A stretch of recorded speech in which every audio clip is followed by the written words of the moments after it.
एक साहब आए, हुजूर सल्लल्लाहु ताला अलैहि वसल्लम ने खुतबे के लिए मिंबर पर खुतबा दिया। ये बकरीद का दिन था, 10वीं ज़िलहिज्जा, और कुर्बानी का दिन होता है। हुजूर पाक सल्लल्लाहु ताला अलैहि वसल्लम ने खुतबे में एक लफ्ज़ फरमाया कि जिन्होंने हमारी ईद से पहले गोश्त ज़बा किया, बकरा ज़बा किया या जानवर ज़बा किया, उनकी कुर्बानी नहीं हुई, वो तो खाने पीने वाला है, गोश्त हो गया। जिसने ईद से पहले कुर्बानी की उसकी कुर्बानी नहीं हुई। रसूल करीम सल्लल्लाहु ताला अलैहि वसल्लम ने जैसे ही बयान किया, एक सहाबी खड़े हुए हैं, कहा या रसूल अल्लाह सल्लल्लाहु ताला अलैहि वसल्लम, मैंने तो ये सोचा कि ये ईद का दिन खाने पीने का दिन होता है, मैं फजर के फौरन बाद ही बकरी ज़बा कर दिया, गोश्त हो गया, बन भी गया, खा पी करके मैं ईद में भी आ गया, मेरी कुर्बानी का क्या होगा? रसूल करीम सल्लल्लाहु ताला अलैहि वसल्लम ने फरमाया वो कुर्बानी नहीं हुई, वो कुर्बानी नहीं हुई, वो तो खाने पीने का गोश्त हुआ। उन्होंने पूछा फिर कुर्बानी के लिए जानवर कितना चाहिए? हुजूर पाक सल्लल्लाहु ताला अलैहि वसल्लम की अहादीस में से है 1 साल का कम से कम होना चाहिए ना बकरा या बकरी।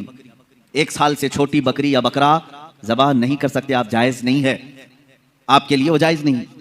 जानवरों में, बैलों में अलग अलग उम्र जो मुतय्यन की गई है। हुजूर पाक सल्लल्लाहु अलैहि वसल्लम ने फरमाया जाओ दूसरी बकरी ज़बा करो।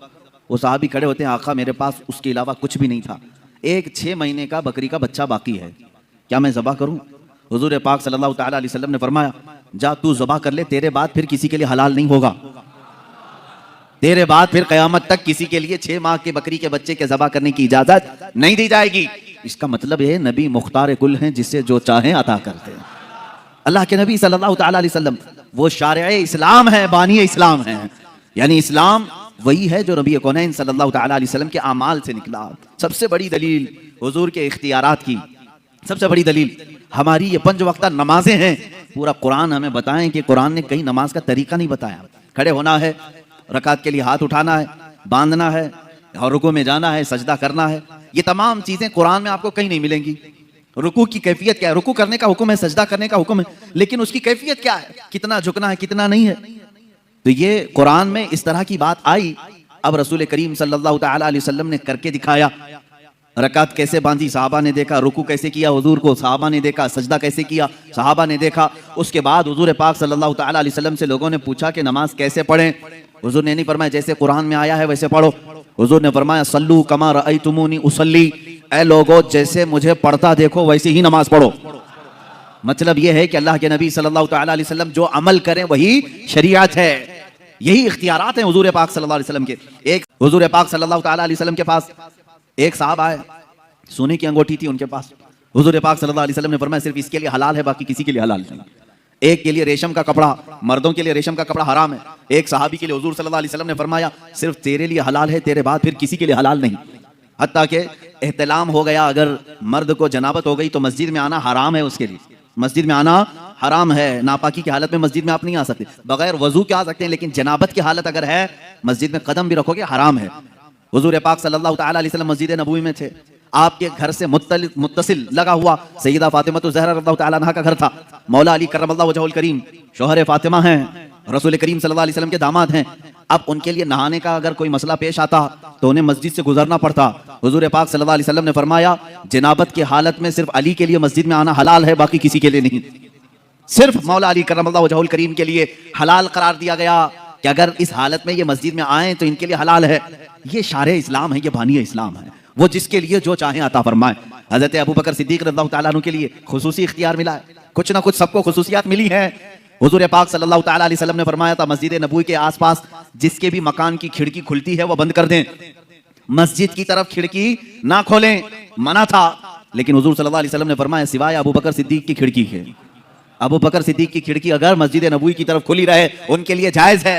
ये शरई इख्तियारात मैं बता रहा हूँ, शरई इख्तियारात। हत्ता कि आपको इससे भी आला किस्म की अगर मैं बात बताऊं, एक साहब आए, उन्होंने कहा मैं सुना हूं कि ईमान लाने के बाद नमाज फर्ज है। सबसे पहली चीज क्या है? ईमान लाने के बाद नमाज फर्ज है। वो ईमान नहीं लाए थे। हुजूर पाक सल्लल्लाहु ताला अलैहि वसल्लम से उन्होंने पूछा तो आपने कहा हाँ। कहा कितनी नमाजें? कहा फजर है, जोहर है, असर है, मगरिब है, इशा है, 5 नमाजें दिन में फर्ज है। वो साहब आए, कहा मैं इस शर्त पर ईमान लाता हूं कि मेरे लिए कुछ डिस्काउंट हो। डिस्काउंट, उनको कंसेशन चाहिए था। पूछा हुजूर पाक सल्लल्लाहु अलैहि वसल्लम ने तुम क्या चाहते हो? उन्होंने कहा मैं 5 नहीं पढ़ सकता, 3 मेरे लिए कह दीजिए, मेरे लिए 3 कर दीजिए, पर मैं 3 पर ही ईमान लाऊंगा। हुजूर पाक सल्लल्लाहु अलैहि वसल्लम ने फरमाया ठीक है तुम ईमान लाओ, तुम्हारे लिए 3 ही नमाज है। दुनिया में कोई कर सकता है? गौस और ख्वाजा को भी नमाज माफ नहीं हुई। अल्लाह के नबी सल्लल्लाहु ताला अलैहि वसल्लम की दूरबीन निगाह देख रही थी। तारीख में ये रिवायत तो है, वो इसी शर्त पर ईमान लाए कि मैं 3 ही पढ़ूंगा, 3 की मुझे कंसेशन मिले, 2 की कंसेशन मिले, 3 पर मैं ईमान लाता हूं। ईमान लाए, लेकिन रिवायात ये बताती हैं जिंदगी भर कभी 3 नहीं 5 ही पढ़ा। ये अल्लाह के नबी जानते थे कि जिसको नमाज की लज्जत मिल जाए उसके 5 भी कम है, उसके लिए 5 भी कम है जिसको नमाजों की लज्जत मिले। और अल्लाह के हबीब सल्लल्लाहु ताला अलैहि वसल्लम का ये इख्तियार नहीं है तो और क्या है? ये इख्तियारात मुस्तफ़ा हैं। जहां बानी अता कर दें, भरी जन्नत हिबा कर दें, नबी मुख्तार कुल हैं, जिसे जो चाहें अता कर दें। अब एक सहाबी आए, देखिए यहां मेरे आका का इनाम और इकराम और आपकी अताएं, कानून सबके लिए बराबर है। आज जो जज है वो भी किसी को कानून से अलग नहीं कर सकता, उसके पास भी इख्तियार नहीं। लेकिन मेरे आका सल्लल्लाहु ताला अलैहि वसल्लम कानून साज हैं, कानून बनाने वाले। वहां पर किसी के लिए एक्सेप्ट रखा जा सकता है। एक साहब आया है, कहा या रसूल अल्लाह सल्लल्लाहु ताला अलैहि वसल्लम मैं रोजा तोड़ लिया, रोजा रमजान का रोजा मैंने तोड़ लिया, खा लिया, क्या करूं? कहा कफ्फारा है, जानबूझ करके जो रोजा तोड़ेगा कफ्फारा है। क्या है कफ्फारा? कहा या तो एक गुलाम को आजाद कर, या तो फिर 60 रोजे कंटिन्यू रख, 2 महीने कंटिन्यू रोजे रखना। एक रोजा जिसने छोड़ा उसका कफ्फारा है 2 महीने रोजा रखने पड़ेंगे, या तो फिर 60 मिस्किनों को खाना खिला। उस साहबी ने कहा ला अजिदु शैअन या रसूल अल्लाह, ऐ अल्लाह के रसूल सल्लल्लाहु ताला अलैहि वसल्लम, ये तीनों में से मेरे से पास कुछ भी नहीं है।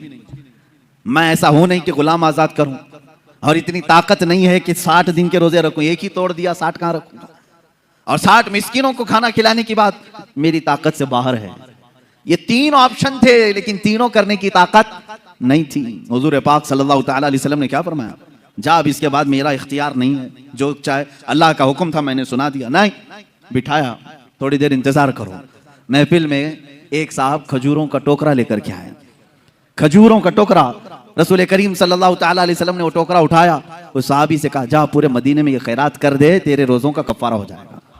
ये बांट दे, रोजों का कफ्फारा हो, तेरे एक जो तोड़ा है रोजा वो कफ्फारा हो गया। सुनो मेरे अजीजों, अभी यही बात खत्म नहीं। वो साहबी खजूर का टोकरा लेते हैं और कहते हैं या रसूल अल्लाह, पूरे मदीने में मुझसे ज्यादा गरीब कोई है ही नहीं, कोई नहीं है, किसको तकसीम करूं, किसको खिलाऊं?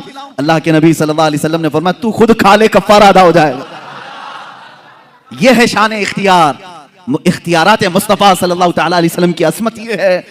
इसीलिए हमारे मुर्शिद ने फरमाया जहां बानी अता कर दें, भरी जन्नत हिबा कर दें, नबी मुख्तार कुल हैं, जिसे जो चाहे अता कर दें। नबी मुख्तार कुल हैं, जिसे जो चाहे अता कर दें। मेरे अजीजों, ये दुनियावी शान है, आखिरत का मामला तो ये है अल्लाह के हबीब सल्लल्लाहु ताला अलैहि वसल्लम को उस दिन भी इख्तियार दिया जाएगा, रसूल जिसे छू ले वो जन्नत में चला जाए। ये इख्तियार नहीं है तो और क्या है? इख्तियार नहीं है। हदीस पाक में है मेरे अजीज, जो लोग इख्तियारात मुस्तफ़ा के मुनकिर हैं, मैं समझता हूं उनको जरा बराबर भी अकल नहीं होगी, पैदल हो चुके हैं। क्योंकि हदीसों में यहां तक पढ़ लिया कि एक आलिम भी शफात करेगा क़यामत के दिन, हाफिज भी, एक हाजी भी शफात करेगा, उसको शफात की इजाजत दी जाएगी। तो रसूल पाक की शफात कैसे इनकार कर सकते हो? उनका इख्तियार कितना होगा